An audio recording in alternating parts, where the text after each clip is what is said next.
ഏവർക്കും പ്രണാമം. നമുക്ക് ശ്രീ വാൽമീകി രാമായണത്തിലേക്ക് തന്നെ മടങ്ങാം.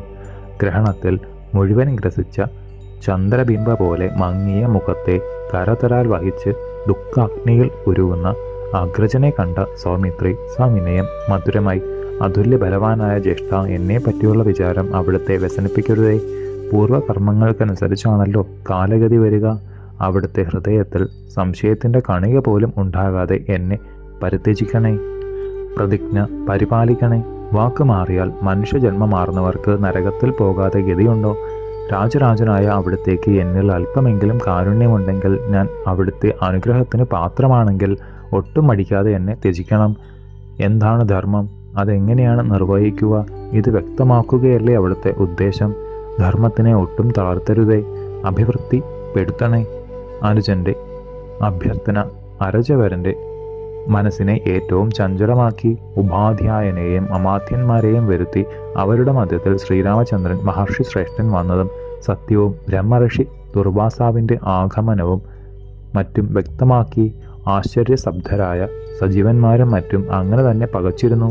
എന്നാൽ അത്യത്ഭുത തേജസ്സുള്ള ഭഗവാൻ വസിഷ്ഠൻ ശ്രീരാമസ്വാമിയോട്, അചിന്ത്യ ബലശാലിയായ രാമ, ഞാൻ എല്ലാം കണ്ടു കഴിഞ്ഞിരിക്കുന്നു. രോമാഞ്ചജനകമായിട്ടുള്ളതാണ് അങ്ങയുടെ സ്വർഗാരോഹണവും ലക്ഷ്മണ വിയോഗവും. അനുജനെ പരിത്യജിക്കൂ, കാലമാണ് ഫലമായിട്ടുള്ളത്. അങ്ങയുടെ വാക്ക് വെറുതെ ആകരുത്. പ്രതിജ്ഞാഭംഗം വന്നാൽ ധർമ്മം നഷ്ടമായി തീരും. ധർമ്മക്ഷയത്തിൽ ചരാചരങ്ങളോടുകൂടി 3 ലോകവും ദേവന്മാർ, ഋഷിമാർ എന്നിവരോടൊന്നിച്ച് മുഴുവൻ നശിക്കും. ഹേ രാജസിംഹമേ, മുപ്പാരിൻ്റെയും സംരക്ഷണത്തിന് വേണ്ടി സൗമിത്രിയെ ഉപേക്ഷിക്കൂ. ലോകത്തെ ധർമ്മത്തിൽ നിലനിർത്തൂ. ധർമാർത്ഥയുക്തമായ വാക്കുകൾ ഇങ്ങനെ മാമുനീന്ദ്രന്മാരോടൊന്നിച്ചു ചേർന്ന് പറഞ്ഞത് കേട്ട സത്യസ്വരൂപൻ സഭാമധ്യത്തിൽ സുസ്പഷ്ടാക്ഷരങ്ങളിൽ ദൃഢസ്വരത്തിൽ, ഹേ സൗമിത്രി, കുമാര ലക്ഷ്മണ, ഞാൻ നിന്നെ പരിത്യജിക്കുന്നു. എന്തു വന്നാലും ധർമ്മഹാനി സംഭവിക്കരുത്. വധത്തിന് തുല്യമാണ് ത്യാഗം. സജ്ജനങ്ങൾക്ക് ഇവ രണ്ടും തുല്യം തന്നെ, സംശയമില്ല. അഗ്രജൻ ഉഗ്രമായ വിധി കൽപ്പിച്ചിരിക്കുന്നു. ഘോരാര്യമർദ്ദനായ ലക്ഷ്മണന്റെ വിശാല നേത്രങ്ങളിൽ കണ്ണീർ നിറഞ്ഞു. പിന്നോക്കമെന്ന് തിരിയാതെ, സ്വഭവനത്തിലേക്കൊന്ന് കയറാതെ സരയൂക്കരയിലാണ് ആ അഗ്രജഭക്തൻ എത്തിയത്. ആചരിച്ച് തൊഴുതു നിൽക്കുന്ന ലക്ഷ്മണൻ മഹായോഗീശ്വരനെ പോലെ ശരീരസ്രോതസ്സുകളെ മുഴുവൻ ബന്ധിച്ചു. പ്രാണവായുവിനെ നിരോധിച്ച് ശ്വാസമടക്കി നിന്നു. അപ്സര സ്ത്രീകളും ദേവന്മാരും ഇന്ദ്രനും നന്ദനോദ്യാന കുസുമങ്ങൾ തുരുതുരെ ആ യോഗീശ്വരനിൽ വർഷിച്ചു. അനേകം മനുഷ്യന്മാർ നോക്കി നിൽക്കെ, എന്നാൽ ഒരൊറ്റ മനുഷ്യനും കാണാതെ ലക്ഷ്മണ ശരീരം അദൃശ്യമായി. ലക്ഷ്മണനെ കൊണ്ട് ഇന്ദ്രൻ സ്വർഗത്തിലെത്തി. മഹാവിഷ്ണുവിൻ്റെ ചതുർഭാഗം അമരാവതിയിൽ എത്തിയപ്പോൾ ആഹ്ലാദഭരിതരായ അമരന്മാരും ഋഷീന്ദ്രന്മാരും ഭക്തിപൂർവം പൂജിച്ച് കൃതകൃത്യരായി.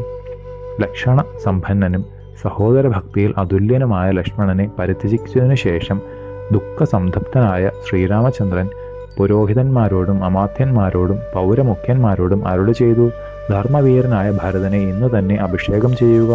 അയോധ്യ മഹാരാജാവായി ഇവനെ ഏൽപ്പിച്ച് ഞാൻ ഇന്ന് കാട്ടിലേക്ക് പോവുകയാണ്. കാലതാമസം കൂടാതെ സംഭാരങ്ങൾ എല്ലാം ഒരുക്കുവിൻ. ലക്ഷ്മണൻ പോയ വഴിക്ക് തന്നെ ഞാനും പോകുന്നു. ശ്രീ രഘുവരൻ്റെ വാക്കുകൾ കേട്ട പ്രജകൾ എല്ലാവരും നിലം വരെ തല ചായ്ച്ച് ഏവരുടെയും ജീവൻ തന്നെ പോയ മട്ടിലായി. ഭരതൻ അല്പനേരം ബോധമില്ലാത്തതുപോലെ നിന്ന നിൽപ്പിൽ അനങ്ങാതെ നിന്നു. രാജ്യാധിപത്യത്തെപ്പറ്റി ഏറ്റവും നിന്ദയാണ് ഭരതന് തോന്നിയതും. തൊണ്ടയിടറിക്കൊണ്ട്, രാജരാജേശ്വര, സത്യമാണ് അടിയൻ പറയുന്നത്. രാജ്യമോ സ്വർഗം പോലുമോ അവിടുത്തോടു കൂടാതെ എനിക്ക് വേണ്ട. ഈ കുശലവന്മാരെ രാജാക്കന്മാരായി വാഴിക്കുക. കോസലത്തിൻ്റെ തെക്കുഭാഗം കുശനും വടക്കുഭാഗം വീരനായ ലവനും. ദൂതന്മാർ അതിവേഗത്തിൽ ശത്രുഘ്ന സമീപത്തിൽ ചെന്ന് നമ്മുടെ പ്രയാണത്തെപ്പറ്റി പറയട്ടെ, താമസിക്കരുത്.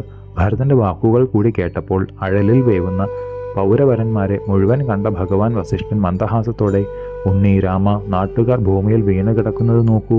ഇവരുടെ ഇഷ്ടം ഇന്നതാണെന്നറിവുള്ള രാഘവ, ഇവരിൽ അപ്രിയം ചെയ്യരുതേ.